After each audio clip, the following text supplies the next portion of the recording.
Let's build a super duper fast shulker loader that is 5 wide and tileable. So no matter what size or style of crazy mega farm you're trying to load into shulkers, we'll be able to get that done. This is functioning at ×8 hopper speed, meaning that it will load items at a rate of up to 72,000 per hour. So it takes less than 1.5 minutes to fill up a shulker box. The base mechanics behind this process is simply loading items into a box using hoppers or droppers. Each hopper that's pointed into a shulker will transfer 9,000 items per hour, which is single hopper speed. So 4 hoppers loading a box is quad hopper speed. But we can also load items using a dropper. And if we attach that dropper to a fast comparator clock, that dropper will be loading items at double hopper speed all by itself. So that one dropper can transfer 18,000 items per hour. So if we have 4 double clocked droppers pushing into a box, that is moving items at ×8 hopper speed. Now we could technically add more. We could add one on the front and on the bottom and load it at ×12 hopper speed. However, we still need to load in boxes via a dispenser and be able to collect the boxes once they're broken. So without adding some complex piston chains to move stuff around, ×8 speed is as fast as it gets. Another simple mechanic that makes this process much easier is that a shulker box is considered a full block and can receive a redstone signal, as long as the box is closed. If you open the box, it will no longer be able to receive a redstone signal. So this will allow us to clock it in order to power the droppers that are directly touching it. But this also means that while the box is accessible, we need to be careful about opening it while it's running. Because if the box is open, the droppers will no longer be clocking, no longer loading items into it, which could cause the machine to break the box preemptively. But before we build it, let's quickly run through how it works. So here we have the 4 droppers that are loading the shulker at ×8 speed because they're being double clocked by this fast comparator clock right here.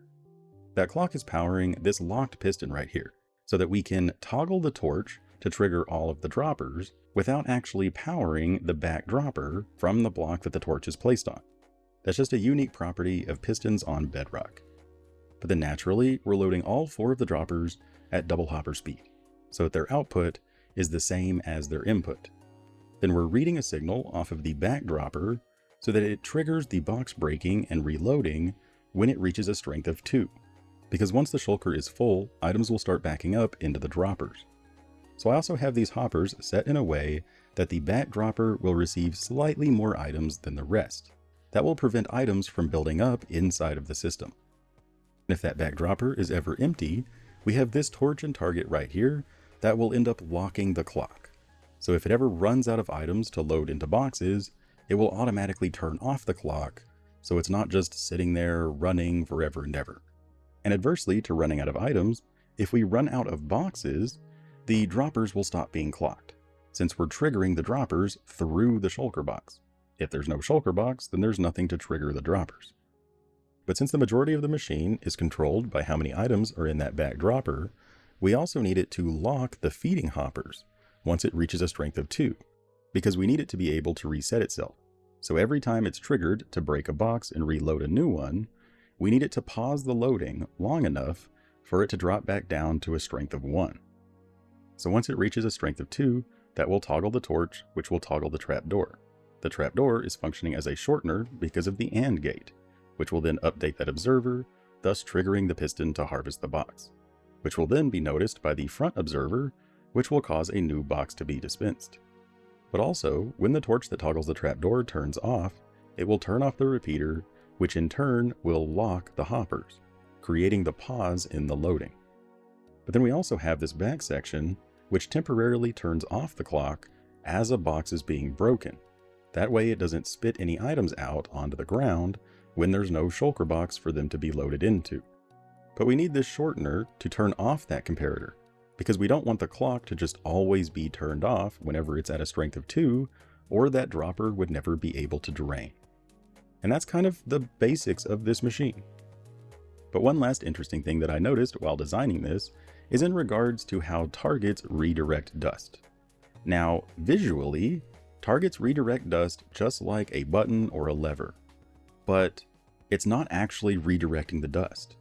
The dust is still pointed into this hopper. This hopper is still locked, even though the target looks like it's redirecting the dust to not be pointed at this hopper, which is very strange because a button or a lever redirecting the dust is actually redirecting it the way that it appears. But a target is just bugged or something. It doesn't actually redirect the dust away from the things that the dust was pointed into before the target existed. So we used this idea in this machine, where we have this button here in the middle to redirect the dust away from the middle hoppers, because we want that dust to power the target blocks, but the target blocks weren't redirecting the dust away from the hoppers. These targets and torches are what actually lock the upper hoppers to give the droppers enough time to drain back down to a strength of 1.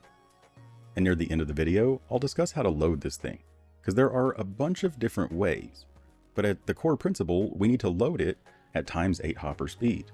So we could use 2 minecarts that are each functioning at ×4 hopper speed, or we could have water streams, or a shulker breaker, or a minecart breaker, or we could have 8 individual single speed filters, or we could have 4 double speed filters, like you see here. It really depends on what exactly you're going to be using this for, to how you get the items into the system at ×8 hopper speed. So we'll talk more about that later on, but I made sure to design this with a flat top, so no matter how you want to load the items in, you'll be able to get that done. Plus, I'm assuming that if you built a system that is fast enough to actually keep up with a ×8 loader, you probably have an idea of how you want to load the items. While on the topic of systems and speed, it's really important to note how fast of a loader you actually need, because there's no real point in building a fast loader if you can't load items into it fast enough. So like this right here is a tileable double speed loader. It can process up to 18,000 items per hour, but that also means that you have to load items into it at double hopper speed to get any value. Whereas this is a single speed loader. It's much simpler and cheaper, and is perfect for most personal storage systems, because most item sorters are only functioning at single hopper speed, and there's no benefit to attaching a fast loader to a slow system. The fast loaders are only for hyper efficient farms. Like maybe you have a bamboo farm that's producing 100,000 bamboo per hour, or a guardian farm that's producing 70,000 drops per hour. You know, things that standard filters and standard item transfer just can't keep up with. Or like furnaces. 25 furnaces has a smelting output of single hopper speed. So we would need 50 furnaces to make use of a double speed loader. Or we would need 200 furnaces to make use of the ×8 speed loader. So it all depends on the speed of your system. The whole reason I went to design a super fast loader was because Anawan is building a 1700 furnace smelter, which has an output of like ×70 hopper speed. So he's going to need a super duper fast output to keep up with those rates. So we should always start off by identifying how fast our systems actually are, so that we know exactly what we need. But without further ado, let's build it. So the total height of this system will be determined by how many storage chests you have. If you have 1 or 2 output chests, the total height will be 6 blocks tall. But if you have more than 2 storage chests there in the front, it will increase the height accordingly. And we will also need room at the top to add the loading system. But regardless, we're going to build the whole thing attached to the hopper that is loading the topmost storage chest. The total width of the system is 5 blocks wide, and it is tileable. This right side right here is left totally blank so that we can press that right up against the left side of the next tile section. So they won't interact with each other, and you can build as many of these next to each other as you need. I wasn't actually going to make this tileable because in my mind, it's like, what's the difference between 5 wide and 6 wide tileable? But Anawan prefers tileable things, so I tried to sneak that in there. The build area is 9 by 5, and we're going to start off in the middle here on the front by placing as many storage chests as we want, keeping in mind that this is the output for full shulker boxes, with hoppers pointed into the backs of these chests. Then on top of the topmost hopper, we're going to go up by 5 temporary blocks and then break out the bottom 4. Place a sticky piston on the bottom of that top block facing down, holding a dropper that is also facing down. Then pop out that top block, and we're going to add more temporary blocks on top of the topmost hopper in this fan shape, so that we can place 3 droppers that are all facing toward this center hole. Then break out our temporary blocks so that we're left with this. And make sure that all of these are droppers and not dispensers. Place a redstone torch on the side of that piston with an observer looking up at that torch. Then we're going to grab a dispenser, not a dropper, and we're going to place a dispenser under that observer looking at the hole that all the other droppers are looking at. So we have 4 droppers and 1 dispenser. And now we're going to place in the hoppers, but the orientation of these hoppers is very important.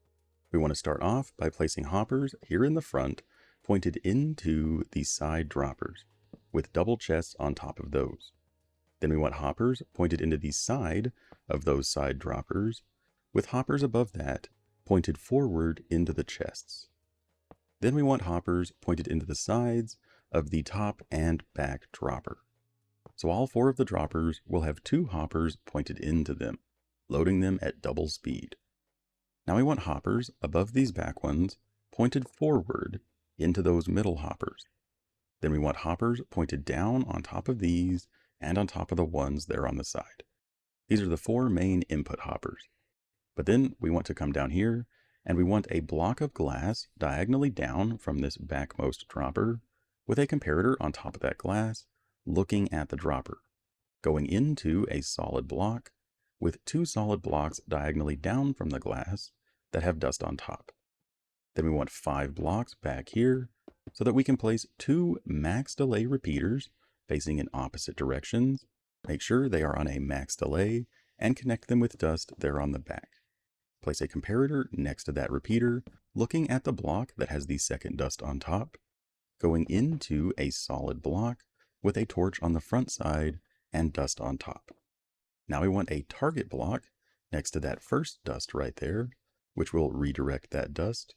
And we want a torch on the side of that target above the pre-existing torch, which should power that dust and turn off the first torch.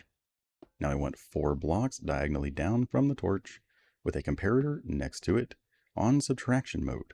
Make sure it is on subtraction mode, and then surround it in dust. Then come back here and place a block above that dust and above that repeater, with a torch on the top of that block and another solid block above that.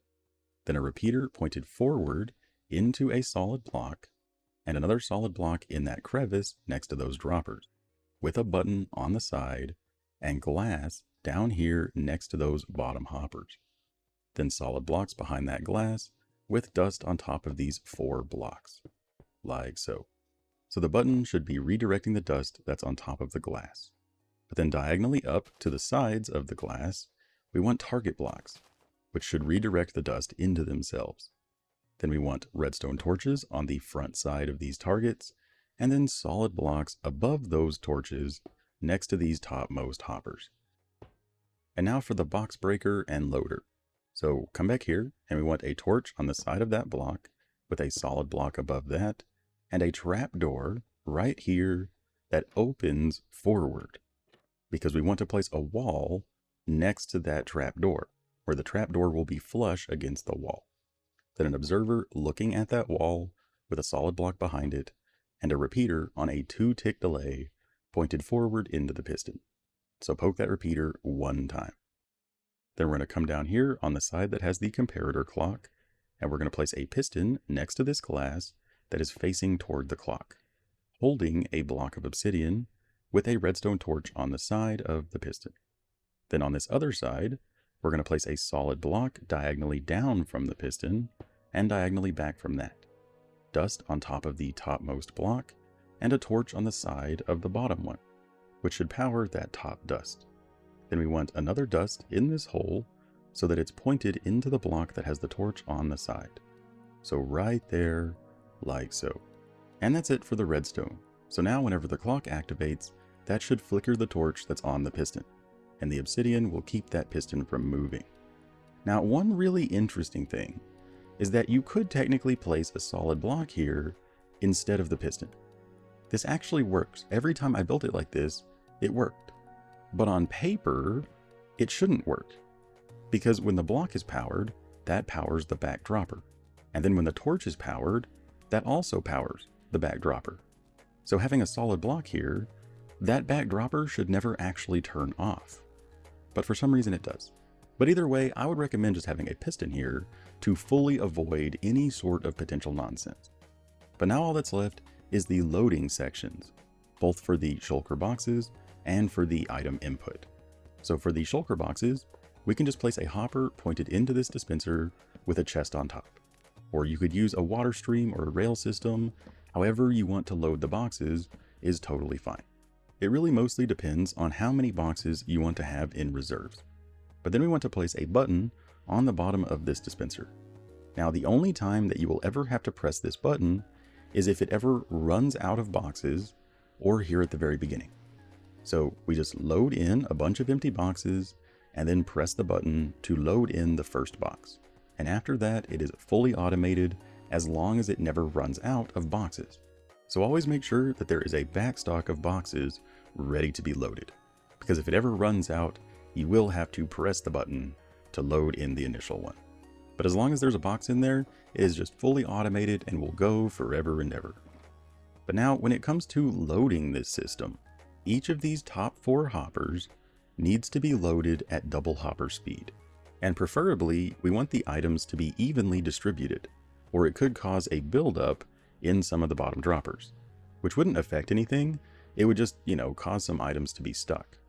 So how you do this will be heavily determined by what sort of system you're attaching this to, and also your own personal preferences. But one common method that I could see is simply having 2 quad speed loaders up here, by having 2 hoppers pointed down into the main input hoppers, and then 2 more hoppers pointed into those, so that we can have a minecart resting on the center of these 4 hoppers, simply by placing 3 fences, a rail, and then shoving the cart into the corner of the rail. These are just standard quad speed item movers that move items up and down at quad speed. So from here, you could have like a water stream above these carts, or you could have a minecart breaker or a shulker breaker that just dumps the items out in mass. So these carts pull out 5 stacks at a time so that all the items are transferred evenly. Really how you do this is really up to personal preference. Whether you have a yeeter or a water stream, you could even just bypass the carts completely and have a water stream directly attached to the 4 double speed main inputs, simply by scooching the back ones forward, by having a hopper pointed down into the side one to maintain the double hopper speed, and then moving the next one forward by having 2 hoppers pointed into the back 2 hoppers and a hopper pointed down into the corner to maintain the double hopper speed throughout all 4 of the main inputs. So that just lines up the 4 main inputs in a row while maintaining the double hopper speed. So you could even use like 4 double speed filters, one attached to all 4 sections. Or you could use 8 single speed filters if you really wanted to. Any sort of system that just maintains the ×8 hopper speed from the start to the finish. And honestly, if you're building a system, or if you've built a system that is producing more than 72,000 items per hour, I have absolute faith that you probably have an idea of how you want to load these items. But if you don't, if you're confused, or you want to just talk about different ideas, hop over to my Discord. There are tons of knowledgeable and helpful people there to discuss these things with. And there's a link to that in the video description, probably in the comments, and on my home page. So join the fun, talk to us there. We would love to have you. But let me know down in the comments what you're using this for. What sort of crazy system did you build that you need a ×8 speed shulker loader? Did you build a massive mega furnace like Anawan is designing that has over 1,700 furnaces? That thing is super crazy. I can't wait to see it done. But I would love to know what you got going on and what sort of projects you're getting into. But that's all we got for this video. I really hope you enjoyed. If you did, don't forget to like, favorite, share, and subscribe. Always remember that you are totally awesome. But above all, don't forget to have fun. Bye-bye.